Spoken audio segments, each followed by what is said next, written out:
Well, good morning. We hope you like this spot. It's been beautiful. It was very windy last night, but other than that, it was very, very peaceful. We've got the van engine running. We're just warming Freddie up, ready to head off for the day. Tony's got a new route, a road we've never been on before, but it does take us back round to some familiar places. So let's see what the day holds. Take me away from home, away from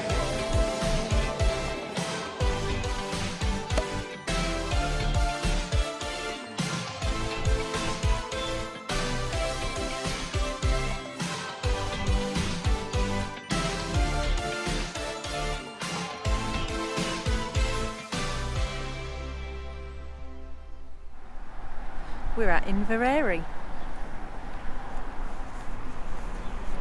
So famous for its castle. Unfortunately, because we're out of season, the castle's shut. However, this is a beautiful village to walk around. And I think we can still get a little picture of the castle. Ooh, sneaky picture. As if we don't end up in jail. So really lovely place, an introduction back to Scotland. Really quaint little village, and I suppose if you come here in the summer with the castle open, you can make a real good day of it as you wander around. I'm excited. Why are you getting excited? Because right over there, on those tops, Mhm. there's snow. Oh, there's snow. You won't be excited when that diesel heat, if that diesel heater don't kick in. Situated 60 miles northwest of Glasgow, the picturesque Georgian town of Inveraray sits at the head of Loch Fyne. This pretty little town was made a royal borough in 1638 by Charles I, but it came to prominence when the Duke of Argyll, who is also the chief of Clan Campbell, rebuilt the castle between 1744 and the 1780s. The build was overseen by the Adam family, renowned for their architectural and building capabilities.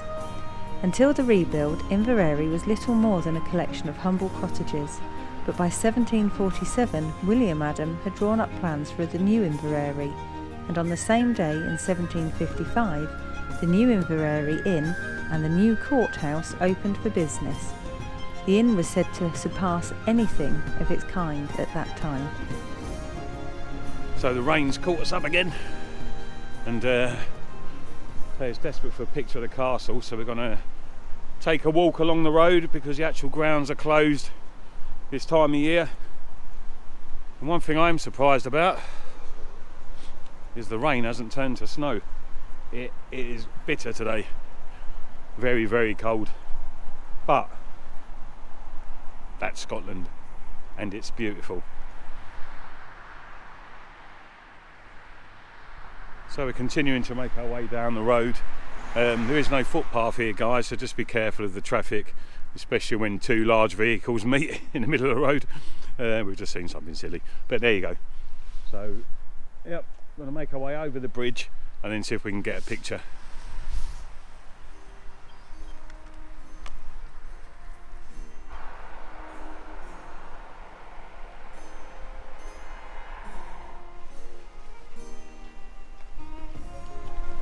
The chieftain home for Clan Campbell, Inveraray Castle, remains a family home to the Duke and his young family.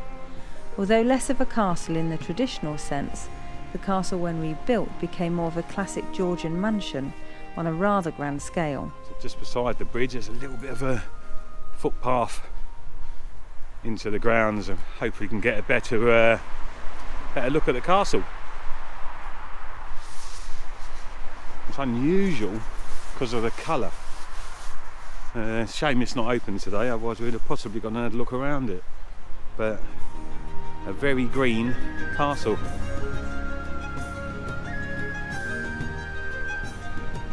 So one of the main attractions for coming backwards and forwards to Scotland is it doesn't matter how many times we come here, we always find something new.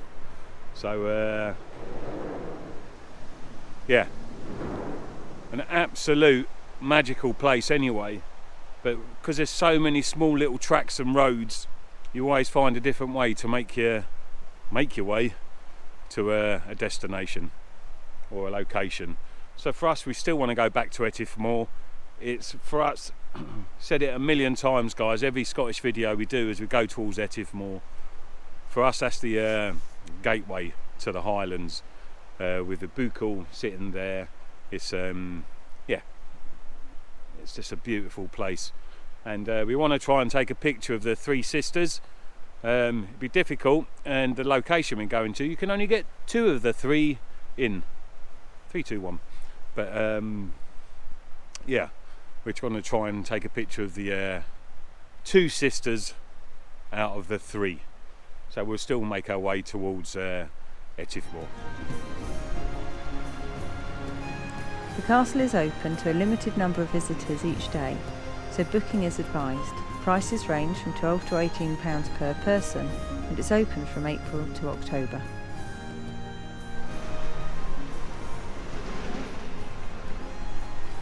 Thank you.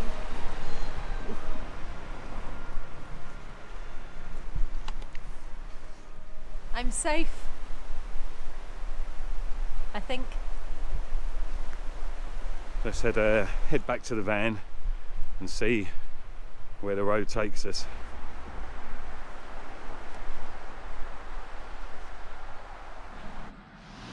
So we've taken a few pictures of the castle following this road up to the bridge in the distance. You have to be careful. There is no footpath, although out of season it's obviously not very busy. There's still some really big lorries that come through. So you do have to mind yourself and try not to get squished. So we are heading back to the car park that is a pay and display, but because again we are out of season, I think it's either the end of September or the end of October until the end of March, it's actually free to park. Excuse that really noisy lorry that's just about to go past. Yeah, it's free to park, and they've got dedicated motorhome and camper van spaces as well.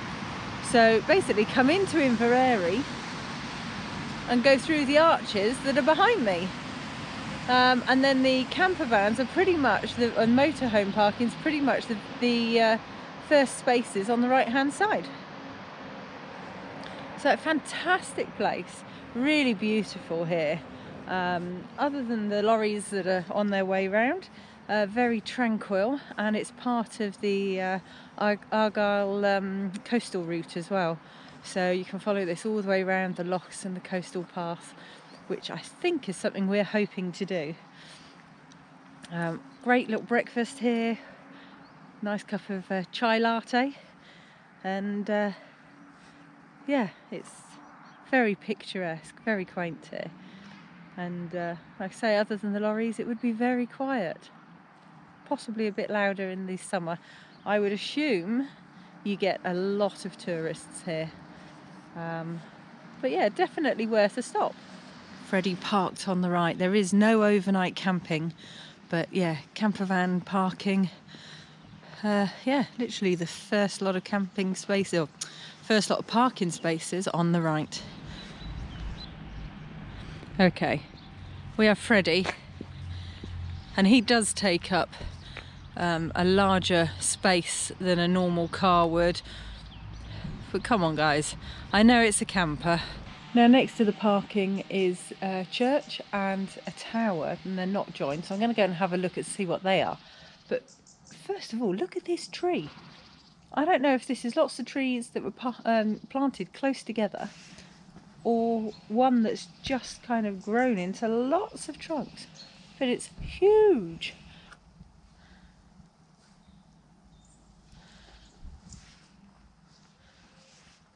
But all of those trunks are joined together. And Tony, I'll give you some perspective as to how big these trunks actually are. I thought he was going to say how big Tony is. No, little Tone.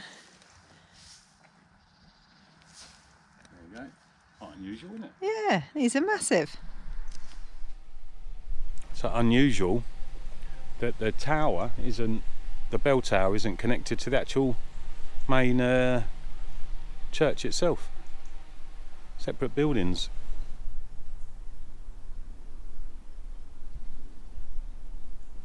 So we're back in the van. We was going to cut across country now and make our way to another castle, but instead what we're going to do is we're going to follow the Argyll scenic coastal route. We've not done it before, so it'd be worthwhile just having a look, taking a look, and we'll probably get a park up probably along the coast somewhere for tonight, I think, if we can, or we'll have to drag ourselves inland a little bit. But I think we'll do the Argyll coastal road because we've never done it before. When the morning's standing at your door, brighter than our mornings come before. Don't be late, my dear. Life won't wait, my dear. Don't be late.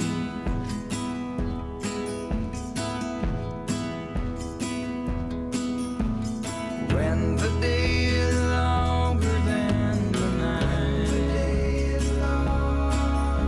the road ahead is clear and in the light is clear. Don't be late,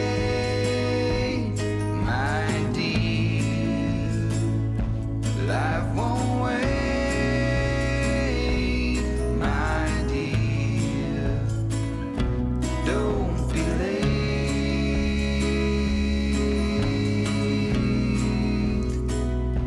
Don't be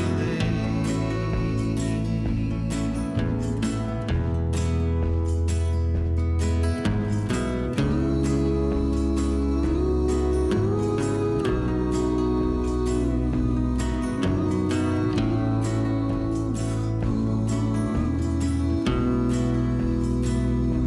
Don't be late.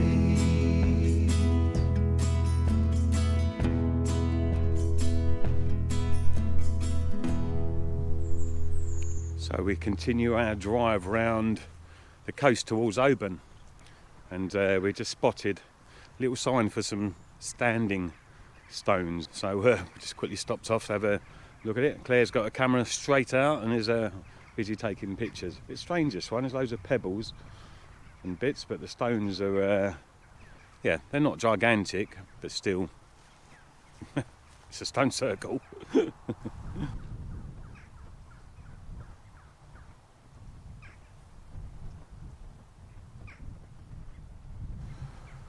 So as well as the stone circle behind me here, over in the distance over there is a single standing stone, and just beside the road in front of Freddie, just over there, is a cairn.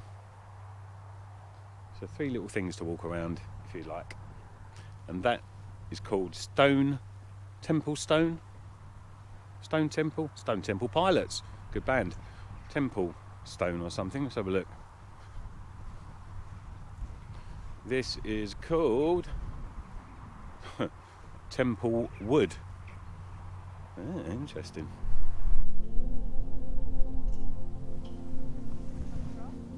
Yeah, I'll be up in a sec. First impressions, I thought these pebbles, it almost looked like these pebbles had been laid recently, but they haven't. They're ancient now, covered in moss and buried in the soil. So yeah, interesting place.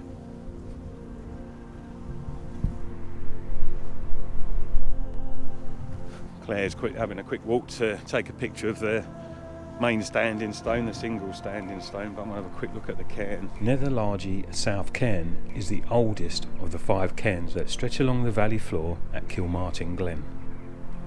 Dating to the late Neolithic Bronze Age period, around 5,000 to 3,500 years ago, this sacred place was likely built to accommodate the remains of the local chiefs. So what's impressive about these places is how did they get the size, how did they move the stones? No excavators, nothing like that. Incredible. They're big lumps of stone.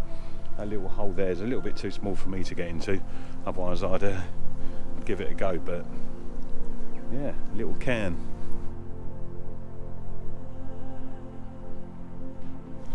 This is what makes touring Scotland so beautiful. You just stumble across these things and it's rather pleasant. And Claire is miles off in the distance, taking pictures of the two, I think, rather large standing stones. And this is part of the reason we're up here, guys. We're up in Scotland because we need to get more images for our portfolios. So we're hoping with a bit of, you know, it's winter, there's the promise of more snow. So we're hoping to get a few snow images as well as normal landscape images. It's some more fine art photography. At Inveraray, you will find 5 standing stones amongst some smaller ones. The large stones are around 2.8 metres tall and are approximately aligned on the northeast to southwest axis. It would have taken a Herculean effort to place these stones here, and it is believed that together the stones form a lunar observatory, marking where the moon will rise and set at certain points in its cycle.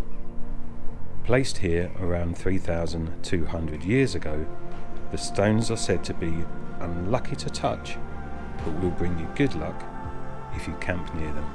Maybe this could be a good park up. So I'm actually photographing with 2 cameras and 2 slightly different lenses. I've got a 24-70 on here and I've got a 10-20 on here. So this one's a super wide lens.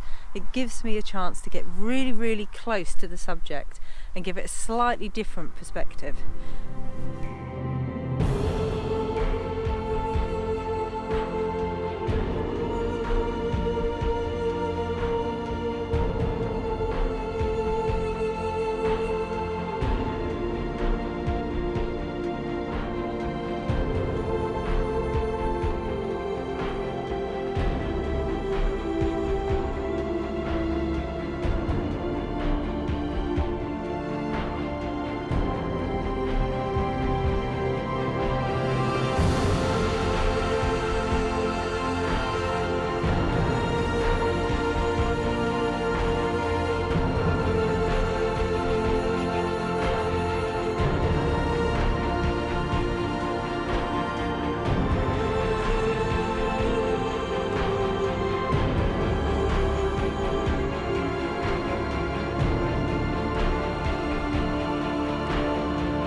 The temperature's now dropping, there's more threat of snow, so it's time to get back in the van and warm ourselves up a bit and hit the road.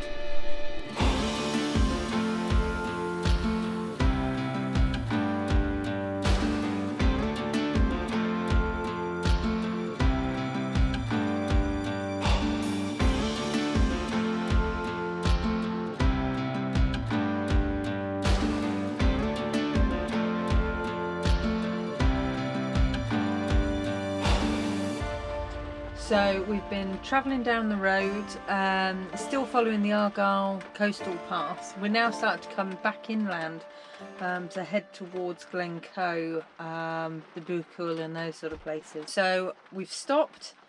Tony's currently having a little wander around outside even though it's raining. I'm just seeing what's about. We can't stop where we are. We've parked up on like a little harbour on one of the locks. Loads of signs for parking. There's nobody here. Obviously it's, you know, very, very quiet time of year, but as soon as you get into the car park it then says no overnight, so we won't be staying, but we do need a drink. So I've got a chamomile tea, Tony's got a coffee, I have a persimmon because they're very, very good for you, and a couple of saurine bars just to keep us going through until dinner. It's about 3:30 and it is grey out there and dark.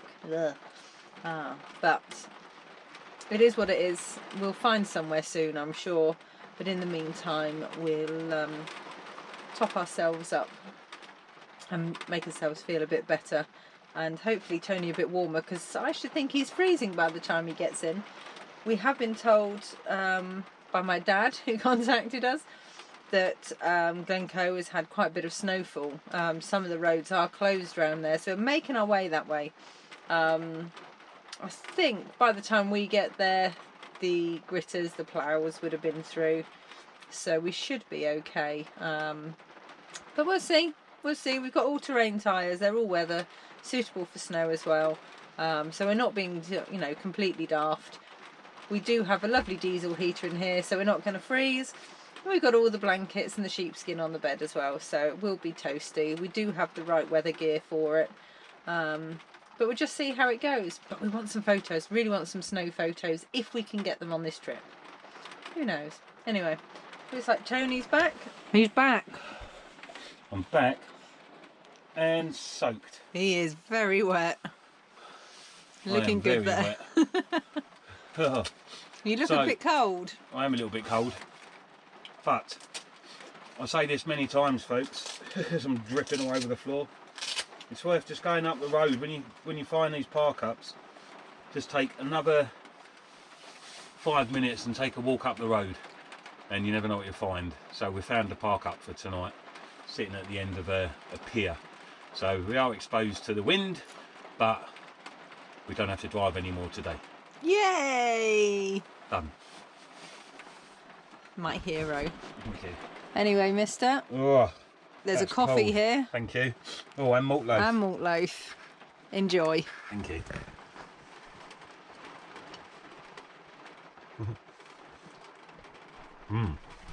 We're stuck in the van. We're stuck in a storm, a wet storm again. So the wind is up, and it's still relatively early in the evening. So this is a lot different to what we're used to, or what we've been used to. We've done this at first, obviously, with our adventures, but being locked in the van for a long period can only mean one thing. I'm blue and red on Ludo. Where are you off to, all wrapped up like that?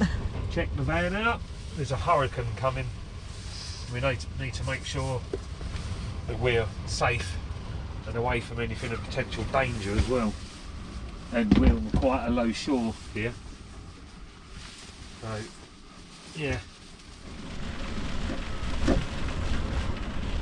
So yeah, the weather's really come in here. There are alerts all over the UK tonight and tomorrow.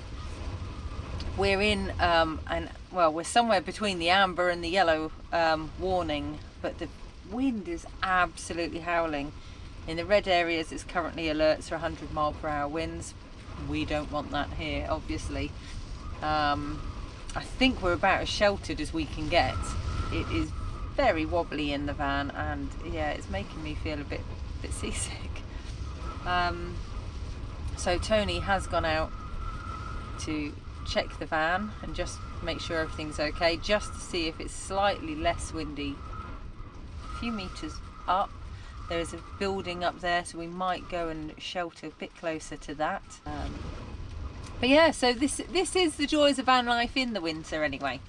Yeah, we are stuck indoors, the wind is howling, the rain is beating down, and it is what it is. We've decided to come away to the cold, wet, windy UK for the winter. So yeah, but hey ho. We're in the eye of a big storm. It's dangerous out there. Luckily we've got nothing in front of us. So that's it, Tony's in. It is blowing an absolute hoolie out there, and the rain is coming down. We're parked in the best position that we can find for the area, and it's far too dangerous to move now. So we're going to we're going to see out this storm, and we're going to do that by going to bed and sleeping through it. So for now, good night from me. Good night, folks.